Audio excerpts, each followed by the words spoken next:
Hello, everybody, and welcome to the Crypto Hipster Podcast. This is your host, Jamil Hassan, the Crypto Hipster, where I interview founders, entrepreneurs, executives, thought leaders, amazing people all around the world of crypto and blockchain, Web3, you name it.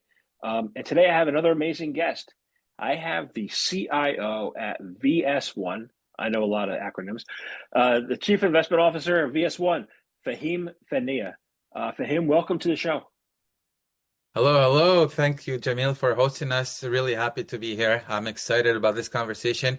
Just a quick adjustment. My name is Fehmi, not Fahim, or Fehmi for those who cannot pronounce the H. All right. That's fine. Yeah. Thank you for correcting me. I'll have a word with the people who sent me your name incorrectly. So All appreciate good. it. All good. Awesome. Fehmi Fennia today for me. So let me ask you the first question I ask everybody. It's what is your background, and is it a logical background for what you're doing now? I don't know if it's logical or not. I had so many different lives, honestly. I used to be a death metal guy back in the days in the 90s, turned into a banker for the government here in Canada. Completely different lives over there. Stumbled on Bitcoin about 12 years ago and lost my mind. Like dived into it. I was mining Bitcoin, like living Bitcoin and spending too much Bitcoin on stupid things. I remember being on Bitcoin Talk and begging people to send me stupid riser cables for my like graphic card miners, like paying 1 or 2 Bitcoin each for cables, right? Like just plastic cables.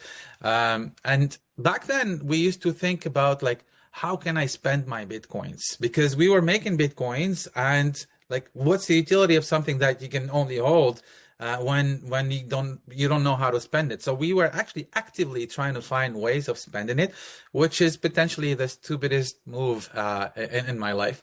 I personally also got not necessarily hacked, but I lost hundreds of Bitcoins when Cryptsy disappeared overnight. Almost lost like faith in humanity back then. But I continued. I'm a positive guy. That also corresponded with the emergence of smart contracts, DeFi summer, and I dove headfirst again.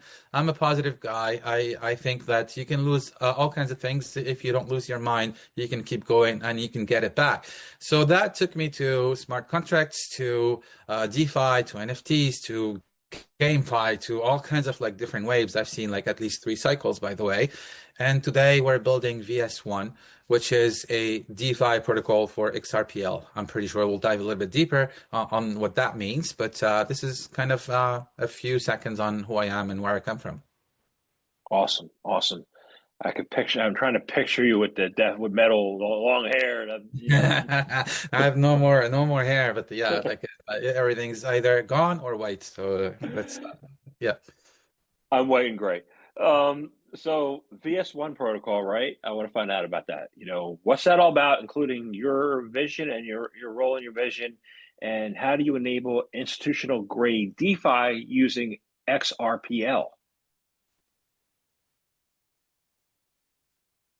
With XRP company, the mittens, and all that. Yeah, very good question. So we have been building in crypto and blockchain for about 3, 4 years. We're a core team of like about 10, 15 people over these past few years. And we've been shipping on multiple fronts, but mainly building an infrastructure, focusing on a lot like EVM chains like Linea, Base, Arbitrum, and that kind of stuff. At one point, we got in touch with the XRPL Foundation, and they were trying to find like real builders in the space, and that's when we stumbled on this XRPL thing. A lot of people know XRP, the company, and or Ripple, right? And everybody knows the token. Everybody knows that they're doing well. They're giants. Everybody knows that they're working with banks and remittances with financial institutions globally. But very few people know about XRPL, the XRP ledger. It's an actual blockchain, permissionless, like a normal blockchain. The beautiful thing about XRPL is it has tons of liquidity, right? There's a lot of whales and normal people who are holding those tokens, but there's nothing much to do with it. They're lacking the app layer, they're lacking the DeFi protocols and the builders to come on board. And we saw this as a huge opportunity, obviously, because we're used to the other side of the fence where we're competing with hundreds of other builders to get attention for very few liquidity providers. And like if you have no liquidity as a chain, you cannot really prevail. So XRPL is really that kind of really a sweet spot for builders because it has people who are holding, people who have the liquidity, but they don't know what to do with it, and they can't even like take it and have decent yield, right? Like or access like some yield vault or anything like that. And that's exactly what we're tackling. Got it. So, yeah, there is a big disconnect between the ledger and what people on X will show that the price should be 1,000. I mean, or 10,000 or whatever per XRP, and I'm like, maybe it might get there someday, but like, there's a disconnect between what that price is and what you're doing. So, but that's not the major gap that you're looking to solve, right? You're looking to solve a major gap as far as the integration of XRPL and TradFi and DeFi holistically, right? So, Exactly, exactly. So, but we're not traders. Like we're geeks. We're like protocol builders. We're infrastructure builders. The traders will be traders. We're happy for them. What we care about is, okay, you have XRP, you believe it's going to the moon. What can you do with it now, right? Like, are you sitting on it and that's it? This is no Bitcoin, by the way. Yes, it might go to the moon, but the only store of value in my mind is Bitcoin.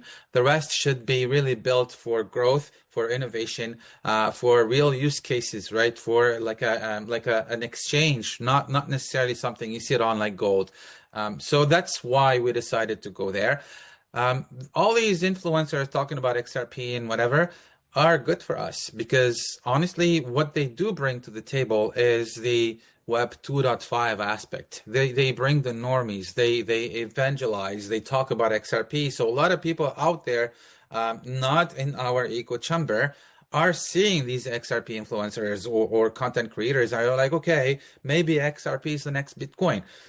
No matter what you believe in, if you come through that channel and then you hold some XRP, our promise is we will give you utility to that XRP without losing it. That's our vision.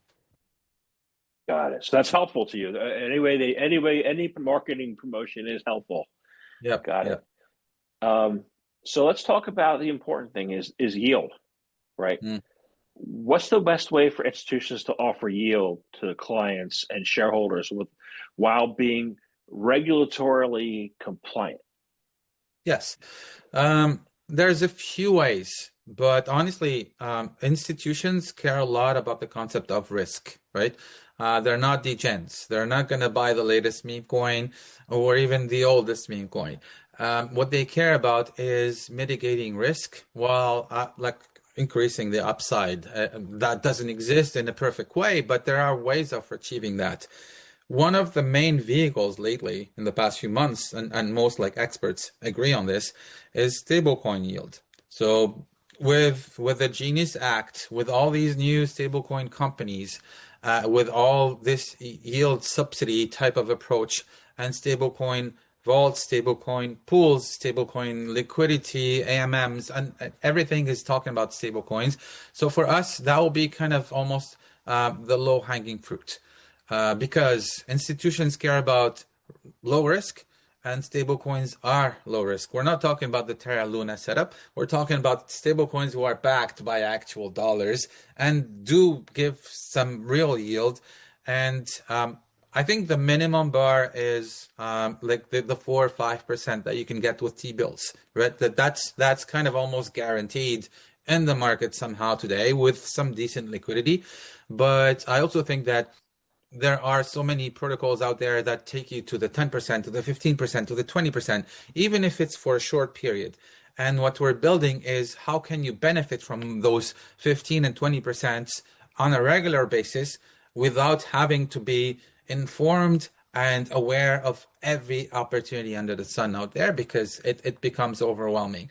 So that's what we're doing as a step one, saying to institutions, okay, you have money, you can invest it in very stable coins, like one equals one. It's not gonna depeg because it's really backed, and with yield, right? If you're comfortable getting 5%, you should be comfortable getting 10%, and that's what we're trying to do and try and achieve by combining our know-how in DeFi and bridging assets and locking assets and doing vaults of vault and that kind of stuff. I don't want to dive into like technical jargon right now. And as well as the revolution that we're all talking about, which is AI. We're not gonna pretend that AI is gonna be managing the assets for you, but the AI is helping us identify the best opportunities, rank them, rank their risk, score them with like the opportunity versus risk, and then help our traders like do the right like trades a few times a day, by the way. Got it. So yeah, a lot of people think agents are going to do trading for them, but I think it's garbage in, garbage out. Maybe one day, right? Like we're not there yet. But AI is good enough today to at least give you the good signals, right? And then you decide what to do with it. Because even the top AI influencer, the on X, for example, um, someone prompted it into giving him 160K, right? That same AI also said that USDC will go to $5. It's like it's AI. Like it's when it's wrong, it's confidently wrong. And it's like it's yes, I'm confident this is the right answer. So for now, we're just using AI to kind of at least trying to remove a lot of noise and identify the real opportunities. And then we do our own research. We have people who are experts in that, and the human in the loop is very important. Got it. Got it. So I want to find out from you then. You mentioned Terra Luna. I think you and I are both around for that, fiasco, right? And I don't think people have come people I don't think people have come back, who were or started doing the same trading level that they had been doing back then. I mean, things changed a little bit, but when do you think that, the DeFi summer will come back? Like the people will comfortably want to do DeFi, or have they started? And what is that out? What is the setup look? It's not retail, right? It's institutional, but how has it changed, and what do you see as the prospects going forward? I'm gonna say something controversial here. I'm a DeFi builder. I'm a deep believer in DeFi. I come from the cypherpunk ethos. Like although I worked for banks, I actually saw from the inside how bad they can be, right? And I like when I stumbled on Bitcoin about 12 years ago, for me was like a revelation, right? Like, it was like the true peer-to-peer system with no intermediaries and really like no censorship, and like everything that it promises was really amazing. DeFi is really aligned with that. But what I'm seeing over the years is retail is not necessarily ready for that. Retail doesn't care. I'll do a comparable with social media. Um, a lot of people care about like your data, your privacy, and your information being shared and being monetized by these giants, Google, Facebook, Instagram, and whatever. But when you ask the normies, you ask the normal people, do they really care? And nobody cares. People are sharing everything on those social networks. That also applies to DeFi. So we care about like the fact that not your wallet, not your keys, not your money. You need to have self-custody and whatever. But normal people don't care. They don't understand. So they're comfortable doing it either in their bank or on their exchange or in whatever app they're using, for example, if it's Robinhood or anything else. So my controversial point is I think the adoption will come through those giants, unfortunately. And I think DeFi will be in the background. So those giants will be using DeFi. So they will be increasing the adoption, but it's going to be like wrapped into TradFi vehicles, either Robinhood or banks or whatever. because I don't think people will go deep enough to understanding what a wallet is and how to secure it and how to do transactions on a decentralized exchange. That's too much for my mom to understand. She's like, I've been talking about Bitcoin for 12 years to my mom, and she still doesn't understand what it is. Like, so that's the harsh reality. Yeah. Yeah, I think it is. I think I agree with you. What I'm like struggling with, and I think some other people may struggle with, is you're in Bitcoin in 2012, and you're building on the XRPL ledger. So how does somebody from the cypherpunk mindset build on XRPL? And are there misnomers about what the XRPL ledger is? Yeah. Well, I kind of said it in other words. The cypherpunk ethos is what I deeply care about, but I also care about having a bright future for my kids, right? And I think SRPL is potentially like a segue into that future, right? Because I don't think Ripple cares about that ethos, but they do have this blockchain, right?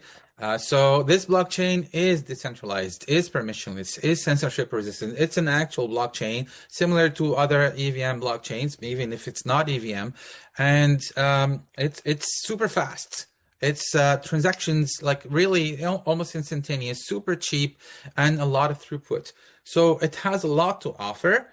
If you combine that with the fact that I just said adoption will come through TradFi using the DeFi wallet in the background, then XRP is well positioned in that race. So that's why we were like, okay, if we want to be where the masses will be in a few years from now, where will that be? Is it on Base? Is it on Solana?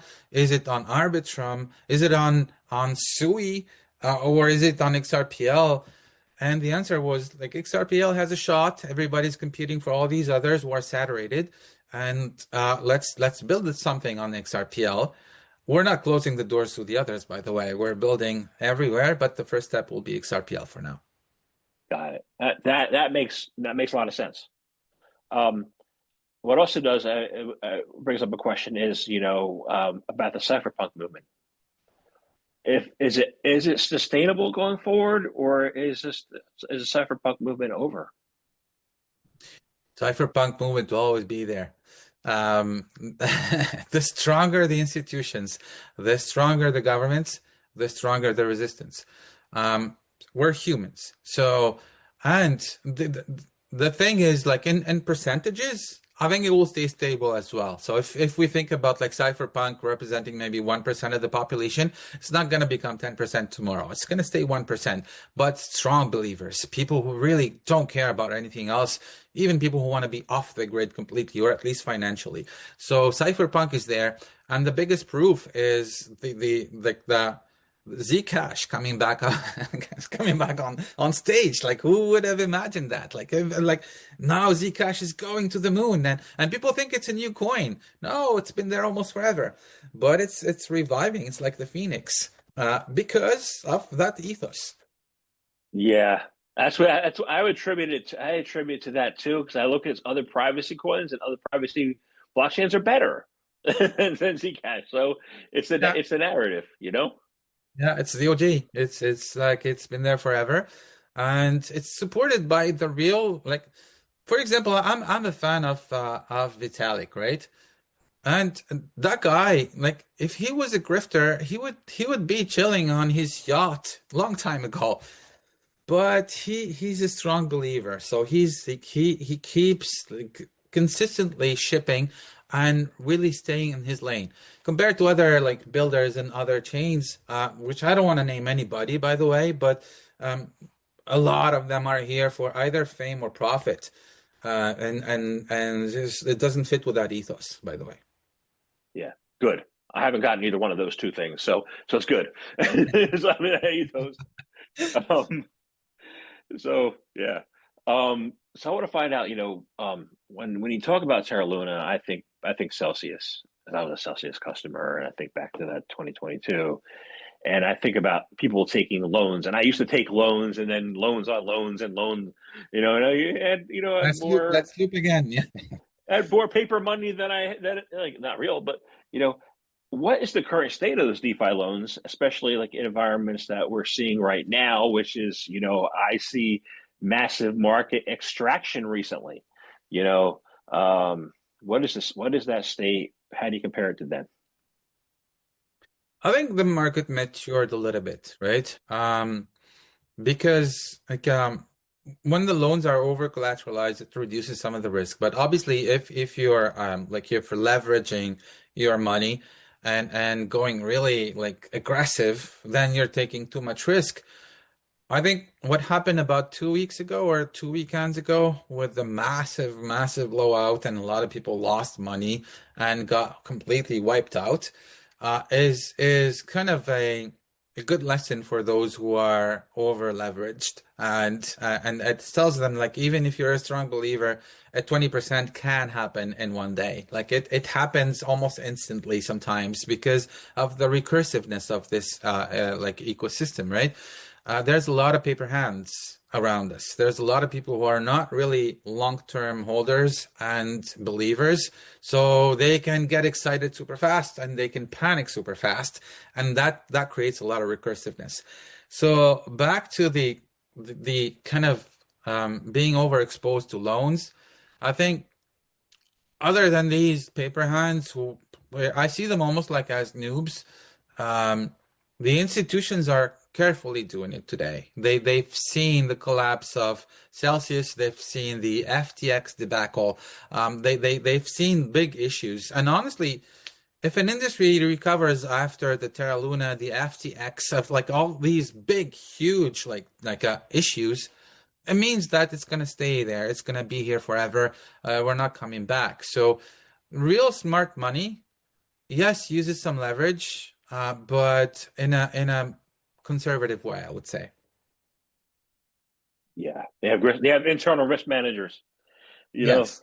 Yeah, they're not degens. They're actual people from TradFi that know how to come to DeFi and crypto and apply the same approach, the same, maybe not the same algorithms, but like a similar strategy. And I hate saying this, they are the ones winning and they are the ones manipulating the markets, right? A lot of people feel that there's market manipulation in the background.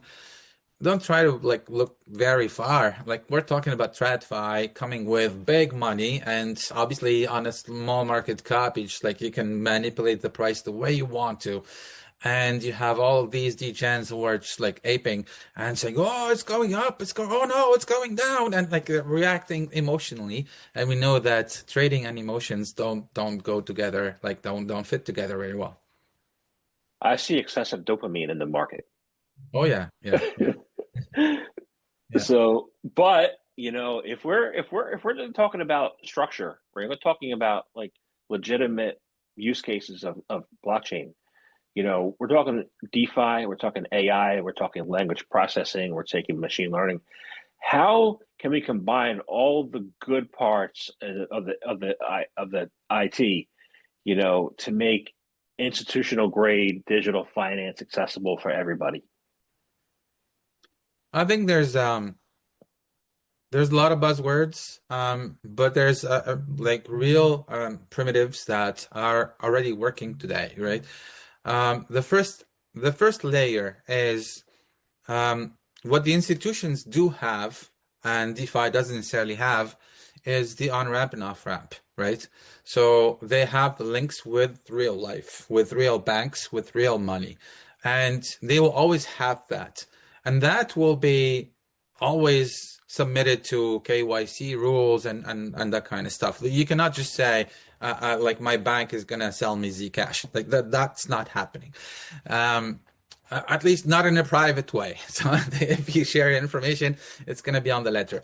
So they hold that. What DeFi brings them is, okay, now that you brought that liquidity or gave the on-ramp and off-ramp to whoever is in your ecosystem, then DeFi gives you very basic things that are very powerful, by the way, because I see them as like I keep saying the DeFi Legos. You can stack them one on top of the other, and that's what makes like building systems super creative. So the first layer is obviously like pooling liquidity together and having AMM pools There are different flavors of AMM pools, by the way, not just like the Uniswap V3 and V4. We can have a full episode on those, but pooling liquidity together is the first level. The second is allowing people to borrow. You mentioned lending on borrowing. So if I'm an XRP maxi or I'm a Bitcoin maxi, I don't want to sell my XRP. I don't want to sell my Bitcoin. But what do I do? Should I just sit on it and just hope that it keeps going to the moon? Or can I do something with it? So that's where first step is lending on borrowing, which means instead of selling my Bitcoin to pay my bills, for example, or to invest in this new meme coin because I'm stupid, I can borrow against it. I can say, okay, I'm gonna borrow against 20% of my Bitcoin, 50% of my Bitcoin, 60, 70 if I'm like getting crazy, right? I wouldn't recommend borrowing more than 80% of your Bitcoin because you can lose it all. And then, yes, it acts as a stop loss, but you'll have to buy them back and it's just a hassle for nothing. So borrowing against it is something that has been tested, battle tested through multiple protocols. It's audited. The smart contracts work very well. So you can just like say, I borrow against my Bitcoin. I have USDC now, and then I can take that USDC and go somewhere else and make yield with it, or buy my meme coin, or buy an NFT if I want to like just like brag about it. And that is step number two. Once you have these more liquid assets, because I really see some assets as store value, you should not be touching them unless you borrow against them, then you can go to DeFi and get some yield, right? Yield on stable coins, yield on other types of coins. And there's all kinds of protocols popping every day that are promising higher yield. They're actually giving away the yield, but usually people who are familiar with DeFi Summer, you know that the yield starts at 20,000% on day one, and then it goes down to 1% after a few months. So if you were there early, you get that 20,000%. Otherwise, you get there late, and then you suffer from impermanent loss and all kinds of other issues that are a little bit more technical. So our goal here is to say timing is important in this race. And it's a PvP race, by the way. It's the humans against humans or investors against other investors, like in real life. So that's layer 3, right? And when you get even smarter, you can go to layer 4 and start using tools like Pendle, for example, and potentially looping on the yield portion, or at least splitting principal and yield and doing like creative things. And there's people building on top of Pendle, you can stack them. An institution that is risk averse, I would say, would go all the way to level 3.5 and stop there, because that's enough yield for them to say, we're getting a 10% on our $1 million, on our $10 million, on our $100 million. 10% is huge, right? So that's where the opportunity is today. And if those institutions pass on some of that yield to their users, then they will onboard and actually reduce the churn as well. So it's kind of an ecosystem of opportunity sharing between people who are fighting for attention, for liquidity, for users, and trying to like steal users from each other. And we're talking about Web 2, not Web 3 in this case. Which makes this ecosystem even more beautiful. So I'm not worried about like DeFi being in the background as long as the adoption is there. Got it. So I was going to ask you what the next phase of institutional Web3 adoption looks like, but you explained it pretty good there in the background. My question is okay, the institutions will get to DeFi 3.5, right? But let's say they jump to this 4.5. Instead of we'll bypass 4, go to 4.5. Does that open up a whole new slate of financial products that institutions can offer clients we have not seen before? And what could some of those innovative financial products look like? We cannot predict the future, but if we look back and over the last maybe 3 to 5 years, there have been huge unlocks, right? And those unlocks came with a lot of profit for those who were in the know right at that moment. And I think we mentioned AI a few times already on this show today. it will come from that angle, right? Not AI creating new thing, but AI helping some people who are already in the know more and get better. And that's where institutions can potentially stumble on one of these like new really aha moments and like really like use that first mover advantage, because that's where it comes down to, by the way, like in real life. Um, I can potentially give some examples. Like today, one of the use cases for crypto is fundraising, right? Like a lot of people are diving into crypto because they think that they can raise faster in a more efficient way. And one of the issues of raising with crypto is the way it is been done over the past few years, right? Like it's you go to VCs, you pitch your project, you pitch your team, you show some traction, some product market fit. VCs buy the token at a discount, they're vested and locked for maybe 1, 2 years and something like that. And then they start selling and dumping, and people start complaining, oh, the token is tanking, and VCs dumping on retail and low float, high FDV, this. So like we've seen that over and over and over and over, almost across all the projects. Today there are new ways, and I'm a token design guy, by the way, and I'm excited about these new ways. Like projects like the Flying Tulip, projects like the MetaDAO are reversing that paradigm by saying, okay, instead of like being super speculative and dumping on other people, how about we do it in a way where you're still investing in the team, you're still giving them a runway, but you're not incentivized to dump on retail at all, and you're not taking risks because, like with the Flying Tulip design, you have the put option, the put option that you have for your investment, which makes your risk max like 4 or 5% of your investment, which means I can dump $100 million on this project, and the max I can lose is 5 million, but I can double it, I can triple it, I can 10x it. So any investor that sees that promise written in smart contracts, not just like, trust me, bro, it would be stupid to not jump on it. So this is a new unlock. The MetaDAO as well is very similar, but in the end, the investors are the ones who decide if they want to give the tokens to the team or not, based on KPIs, if I can summarize it that way.